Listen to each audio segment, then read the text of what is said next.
In this video, I am going to show you how to delete Facebook watch history on mobile. For the majority of users who browse Facebook on their phones, clearing watch history can be done directly from the Facebook mobile app.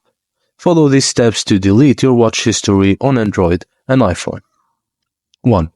Launch the Facebook app on your Android device. On the phone, tap the profile icon located at the bottom right corner of the screen. On Android, on the top right.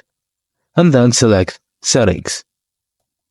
Tap on the Settings icon in the top right corner and scroll down and select Activity Log. Swipe right or scroll down to locate the Videos Watched filter. Tap on it to view the Facebook watch history.